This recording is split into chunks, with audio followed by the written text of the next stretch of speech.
So a bit of a vlog-ish post this time. I'll be dropping some video clips in here, hopefully in a few spots. If those who've been reading my blog for a while, I have been, over the past few month or so, once again been trying a Linux project. I've been attempting to get my, original plan was to roll my own NAS. Not just buy an off-the-shelf one, though we'll get into that and how that worked out or not later on. But to like roll my own NAS, to have the experience of getting the operating system set up, get everything hooked up, that sort of thing, and keeping things running in that regard as a way to expand my skill set a little bit. So my plan was to purchase a $70, I'm drop image in here as necessary, a workstation, a computer off of either, well, the workstation, and stick a couple hard drives, use that to mount hard drives in. The plan would be to put 4, like over the course period of time, 4, like 12 to 16 terabyte hard drives into this computer, starting with 2 and moving on to more later, for combination of on-site backup, for shuffling off some of the heavy lifting for media center stuff that I have on my computer that's off camera to the right, or my right, your stage left, that sort of thing. Like, okay, here's where I want to go with this. So that was the plan. And so I did some research. I spent almost close to a month or so looking over various local businesses that were selling rehabilitated computers, often from businesses that were could be refurbished and turned into a media center computer. One was a local business, one was from Free Geek, and this is a local nonprofit. It's not like there are other Free Geeks elsewhere in the country, but let's focus on the local one. And a lot of them didn't quite have the space on the in the computer itself for the extra hard drives. They might have the port, maybe a couple of them, like on the more expensive side, might have additional SATA ports on the system board, but they did not necessarily have housings for it. I would have had to buy a housing, or either like a prefab metal one, or have one 3D printed or something like that. Did this for a while, then I actually did some digging, and one of the places that somebody mentioned for where they'd gotten the computer they used for the basis for their NAS was, they went and bought one off of Facebook Market, which is what I decided to do. So ended up getting one for $70, took a picture of the specs, which I'm going to post right here, and long story short, it was I'll have a picture of the tower. Drop a picture of the tower here as well. It was, well, not expensive, larger than I hadn't expected. It was physically taller than the computer I use for my main desktop.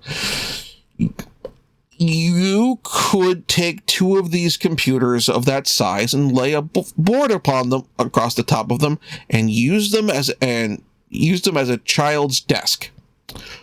You could use a couple of those computers as a habitat. You could have used this computer as a habitat for your gerbils or hamsters. Even had a nice big glass case on the side. So you could put the little enclosure there so the gerbil could generate additional power for the computer. It was large. I am not being hyperbolic about the size there. Maybe a little hyperbolic, but not too hyperbolic. So we're like, okay. I put the person who was selling the computer put the specs up online. I had dropped in a couple like Discord chats and that sort of thing, and users giving a casual glance, and that should work. We were, all of us, I won't say deceived, because the person who sold the computer was honest, forthright, and completely forthcoming about the specs of their computer. we were, all of us, unaware. So this computer had an AMD chipset, and it had a AMD graphics card. And what I did not realize at the time, and know now, is that there was a chunk of time, or rather I had forgotten, because I was around for this time, and I was paying attention to computers. I had built a computer by this time, but I wasn't working in Linux. And what I failed to realize is there was a chunk of time where AMD computer hardware, when it comes to Linux compatibility, was awful. And this computer in particular was 100% not compatible with pretty much any flavor of Debian, which is I describe it as the branch of the trunk that is of the operating system family tree that is Linux, that most, if probably not all, NAS operating systems, particularly the ones that had the functionality that I wanted in terms of the expandability of volumes, storage volumes, use. So, but before that, there are a few steps I had to get through first. First off, the operating system would not install. It would start to load, then refresh. Then the computer would boot loop. I'm like, okay. I did some checking with people on some Discord servers that it was on, including sending some pictures of the BIOS. And I learned and came to the realization that what had happened is that the BIOS for this computer, which mentions old, it's running DDR3, which at the time I'm not too worried about, because I'm like, hey, look, I'm just using it for, it's got a video card, I can use it to handle some video processing, but I'm not playing games on this. There's certainly not going to be running Foundry and a Docker container on this. Pushed it out, and checking the settings, like, oh, yeah, it's set to IDE emulation mode, which is something that some older BIOSes have, because certain versions of Windows or other operating systems would not communicate or work properly with SATA. Because this board would have come out when SATA was new. This should have been a warning sign for me. But like, okay, but the switch that setting, installation seemed to go. The boot loop happened. And I proceeded to spend most of the day digging into this, trying to figure out what's going on, working with, again, some very helpful people in a couple Discords. I want to shout out here those Discords. Well, one is the LoadingReadyRun Discord and the tech channel on that, and the other is the Discord for Brad and Will made a tech pod. I can't link you to that Discord server because that's a Patreon exclusive, but I will link to the Patreon if you wish to listen to their excellent podcast, but also subscribe and join their very helpful Discord server. I'll drop a link to the LoadingReadyRun Discord on there too. Be excellent to them. So I posted, so they done some digging and found that, oh yeah, this chipset was especially bad with Linux. And as far as why we didn't notice that in the past is I and the people who were providing advice were probably mainly focusing on the specs. Like, oh, how much RAM does it have? What's the clock speed?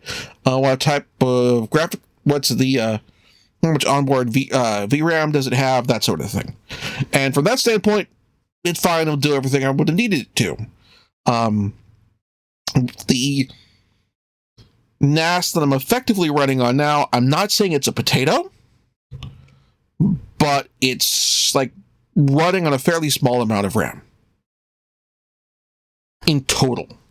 So like, okay, now what do? And I did some, I moved my hard drives out of the original computer, original tower, and ultimately what I ended up doing is I ended up ordering a Ugreen NAS. I'll put a link in the show notes. It'll be an affiliate link because honestly, I like it and I would recommend it. So I'll drop a link in the show notes to the particular model I'm using. And that arrived in about a week. And that was and getting that set up was probably ended up being the fastest part of the process. Well, in terms of the actual physical hardware setup, because it's open it up, put the hard drives in the little caddy, drop it. Well, not physically drop it, place it in the sort of vertical toaster style setup. Put the lid on, power it on, hook it up to the network, power it on. Bob's your uncle. Easy peasy.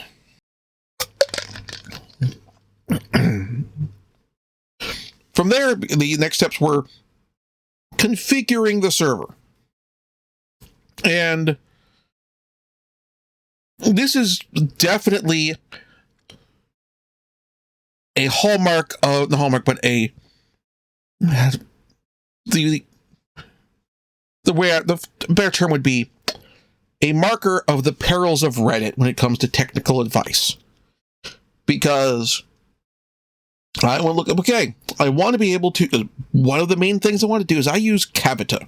Kavita is a media server app for pushing out, for accessing comics libraries for comics that you read, digital copies. And I've purchased a fair number of comics from Humble Bundles. I was also planning on using that for role-playing game books that I got purchased through DriveThruRPG. I've gotten a bunch of those there just over decades of using DriveThru and through various bundles of holding.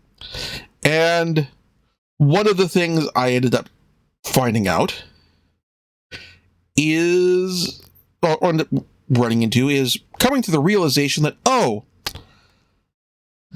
I'm overthinking.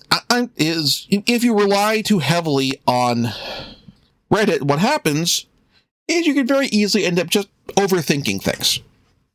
So people are like, okay, how can I remotely access my server when I'm running around the doctor's, when I'm waiting for a doctor's appointment, or on the guest Wi-Fi at work, or that sort of thing. And I just want to go, I want to look at this role-playing game book as prep for the next session. And I even downloaded it to my tablet previously. How do I just grab it? And there's a particular program that the name just fell out of my head because I've uninstalled it from everything, so I didn't figure I'd need it. Remember it, but then I'm writing the video.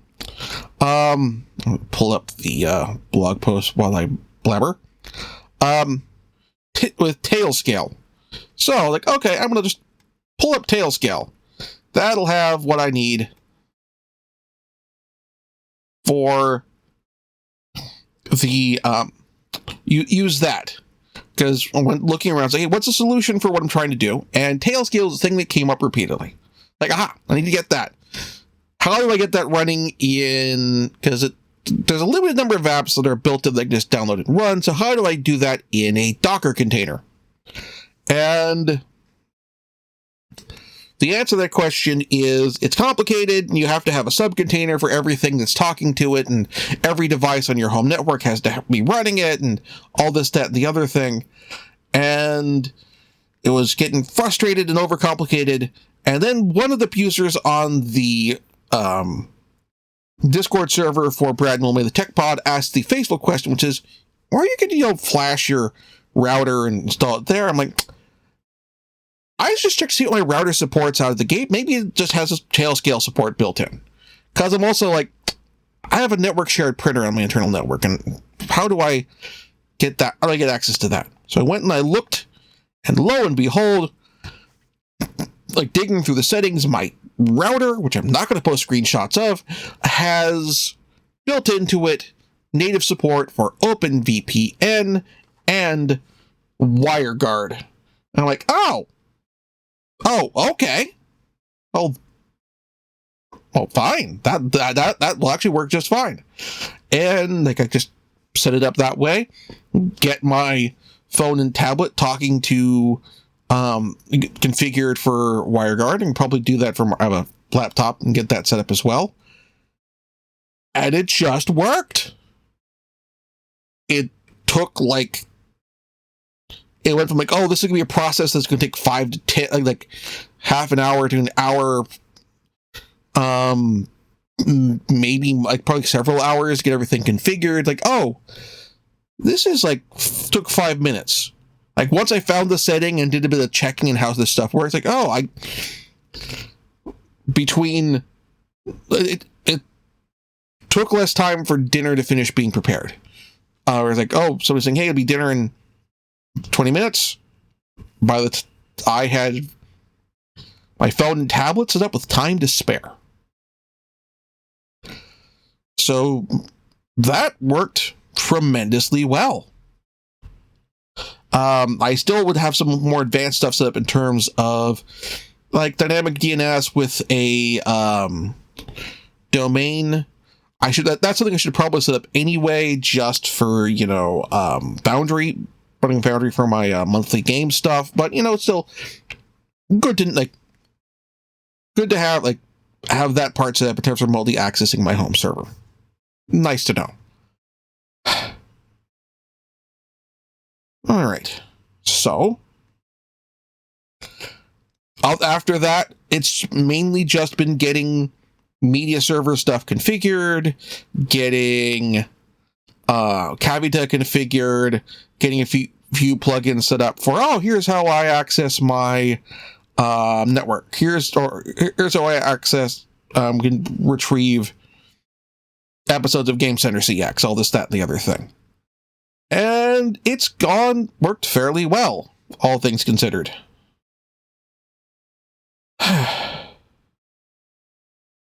Currently, I now have basically everything that I need to have running on my server set up, which is nice. I like it, and I'm looking forward to just running things as I'd like them to be run.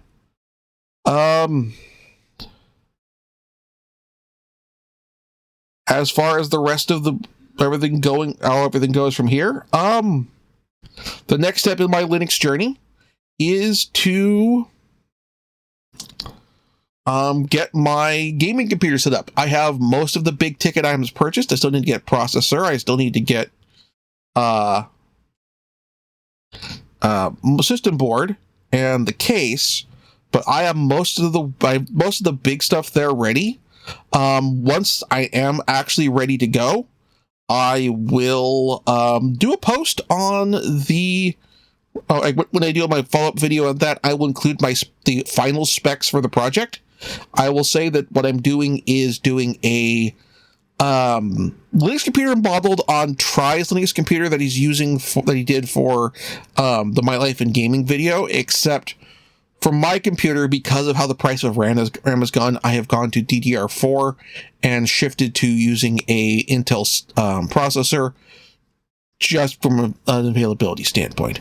I'll expand more on that once I get that computer built. And that'll be a few months down the road.